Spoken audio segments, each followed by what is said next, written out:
ગુજરાતના તમામ લોકોને ખાસ જણાવવાનું કે કાર્યકર્તા એટલે શું. આપણે અત્યારે જે કાર્યકર્તા સાથે જે વસ્તુ બની રહી છે, આપણી ભારતીય જનતા પાર્ટીના તમામ કાર્યકર્તા, એમાંથી એક હું પણ કાર્યકર્તા જ છું ભારતીય જનતા પાર્ટીનો.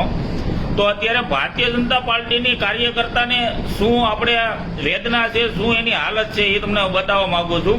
તમે બધા ખોટું માની શકો, પણ સાચું તો આ જ રહેવાનું છે કે અત્યારે ભારતીય જનતા પાર્ટીની પેટા ચૂંટણી વિસાવદરની અંદર આવી, તો વિસાવદરની અંદર હજારો કાર્યકર્તાઓ છે. ત્યાં ભારતીય જનતા પાર્ટીના આપણા કાર્યકર્તાઓ છે, ત્યાં એના ઉપર સંદેહ છે કે આ કાર્યકર્તા કીધે ભેગું નહીં થાય, એટલે આખી ગુજરાતની મુખ્યમંત્રીથી લઈને તાલુકા પંચાયતનો સભ્ય સહિત બધા જ વિસાવદરની અંદર લાગી ગયા ચૂંટણીમાં. કાર્યકર્તાને સાઈડ કરી નાખ્યા. કાર્યકર્તા કીધે કાંઈ નથી થતું, તું ખાલી ઘર બતાવી કે અમારે કયા ઘરે મત માગવાનો છે, આ માગવા જાય છે. આપણે સ્થાનિક હોવા છતાં આપણા ઉપર સંદેહ છે કે આટલા બધી એને ઉતારવા પડ્યા કે આપણે મહેનત જ નથી કરતા.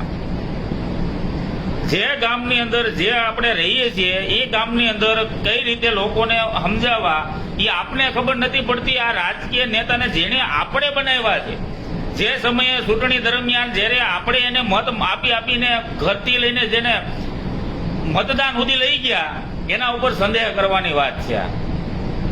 જે વ્યક્તિનો આપણે ભારતીય જનતા પાર્ટીમાં જે વ્યક્તિને જીતાડવા માટે તન તોડ મહેનત કરી હોય, બીજી ચૂંટણીની અંદર કે સામેવાળી વ્યક્તિને જ્યારે આપણે બદનામ કર્યું હોય, એના જ વખાણ કરીને આપણે એને જીતાડવી પડે છે.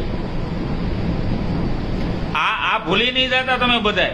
આ તમારા ઘરે પણ બનવાનું છે. અત્યારે કેવો ક્રેઝ છે ભારતીય જનતા પાર્ટી, CR પાટીલ સાહેબે કાઢ્યો છે કે તમે તમારા ગામની અંદરથી ભારતીય જનતા પાર્ટીના તમામ કાર્યકર્તાઓ લીડ કાઢે તો એનું કામ થાય. તમારા કીધે ઓછા 2 મત પણ નીકળે ને તો ગામનું કામ થાય કે ન થાય, તમારું પણ કામ નહીં થાય. આવી માનસિકતા ધરાવવા મળી છે અત્યારે આપણી ભારતીય જનતા પાર્ટી. આના માટે વિચારવાનું છે. ખાલી તમે 2-5 દિવસ સાઈડ થઈ જાઓ. કોઈ પક્ષમાં જવાનું હું નથી કહેતું કે એની પાસે ખરીદવાની તેવડ છે, અને આપણી પાસે ખાલી ખુરશી નાખીને બેહારવાની તેવડ છે. ખાલી આ બધા આવે, આપણે બધા એને બેહારીએ,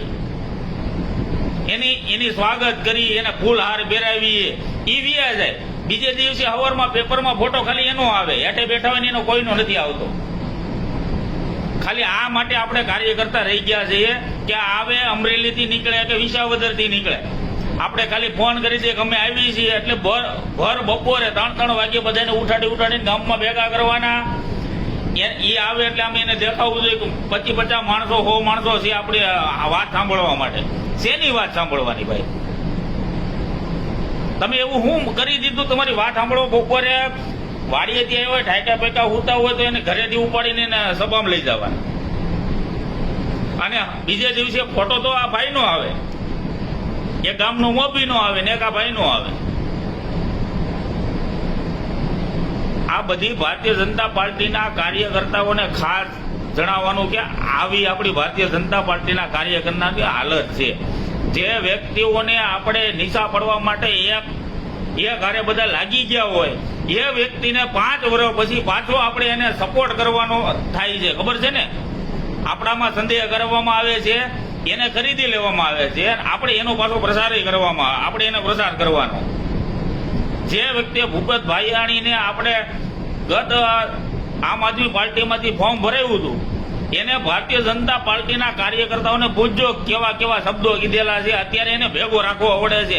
તમને શરમ આવતી હોય કે ન આવતી હોય, બીજા બધાને ઘણાને શરમ આવે છે. આમાં આ ખાલી ચૂંટણી નથી, આ તમને કઈ રીતે યુઝ કરે છે તમારું કોઈ વજૂદ જ નથી. 5, 10, 15 વર્ષ ત્યાં 20 વર્ષ ત્યાં તમે ભારતીય જનતા પાર્ટીની સેવા કરો છો. એક મત તમારી કીધે ઓછો નીકળે, તમારા કામ નહીં, તમારા કામ નહીં થવા દે. આવી રીતે છે અત્યારે. હું એવું તમને કોઈને નથી કહેતો કે બીજા પક્ષની અંદર તમે જાઓ, ખાલી 5 દિવસ સાઈડ થઈ જાઓ, તમને ખબર પડી જાય કે આ બધાને હેઠે રેલા આવી જવા જોઈએ કે આપણે શું ગણે છે એમ.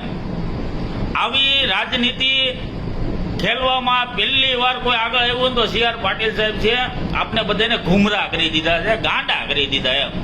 જે વ્યક્તિને ગાળ્યું દીધી હોય એના પગ પકડીને આપણે સમાધાન કરવા પડે. આ કોઈ નથી કરવા જવાના રાજકીય નેતા.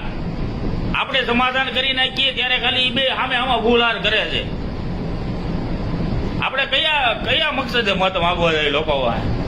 2 વર્ષ પહેલા જે વ્યક્તિને ગાળો દીધી હોય પુષ્કળ કે આવો છે આ સુરતની અંદર આપણે ઓલા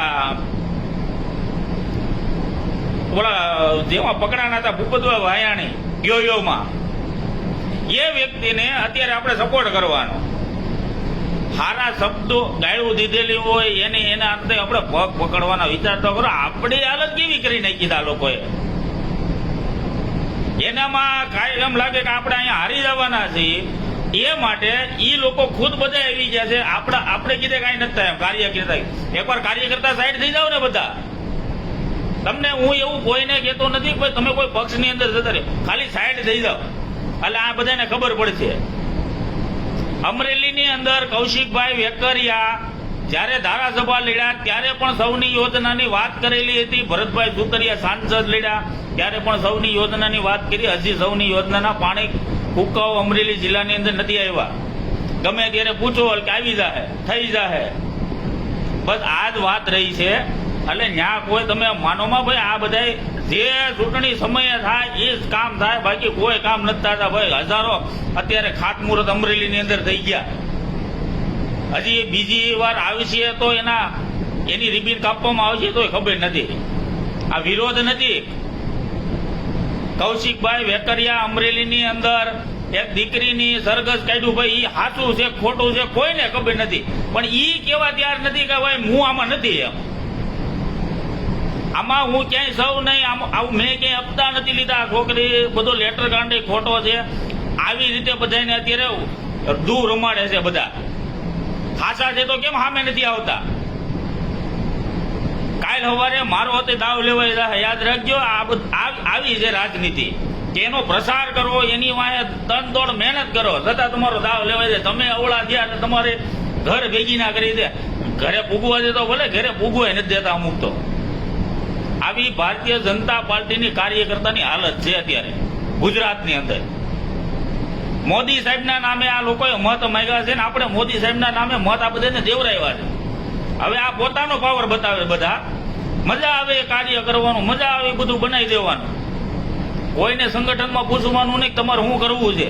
કોઈ દિન પૂછ્યું આજની તારીખની અંદર કાર્યકર્તાઓને કે ભાઈ અત્યારે તાલુકા પંચાયત, જિલ્લા પંચાયત કે કોઈ ધારાસભા આવે છે, આપણે અમરેલી જિલ્લાના કે વિસાવદરના લોકોને ક્યારેય કાર્યકર્તાઓને પૂછવામાં આવ્યું કે ભાઈ તમે બધા કયો આ વખતે કોઈને આપણા અમરેલી જિલ્લામાંથી કોઈ સારો વ્યક્તિ હોય, કામ કરી હોય, એનું નામ આપણે આગળ મોકલીએ નહીં, પોતે મોકલી દે. જ્યાં એનો લાભ નીકળે એમ એવા વ્યક્તિનું નામ એ આગળ મોકલી દે છે અને એના એ બનાવે ને આપણે એને બધાને જીતાડવાના. બસ આના માટે કાર્યકર્તા રહી ગયા છે, બાકી કાંઈ નથી. જય હિન્દ.